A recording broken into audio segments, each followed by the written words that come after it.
I have a standard question. What is the main feeling, state, emotion that you are experiencing right now? And the reason for that is there is generally the idea that if I feel bad, it's a bad emotion, I suppress it. So people may avoid certain emotions, or it's just not a habit. And it's just a good practice to check in, what am I feeling right now? What is going on for me? So that is where we start. And then in addition to that, we have quite a detailed treatment plan, which we work on with the client within the first 5 to 7 days. And the client identifies specific goals they would like to work on while they are in treatment. For most of them to address a substance use disorder, but very often there are behavioral issues or relationship issues as well.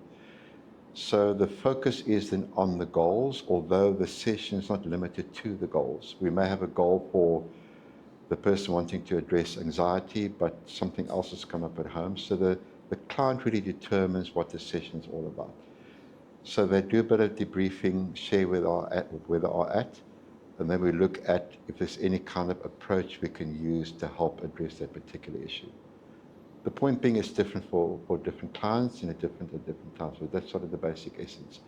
Where the client has an opportunity to share what's going on for them, we look at some of the contributing factors, and we look at some of the modalities we can use to address the actual symptoms or the actual challenges.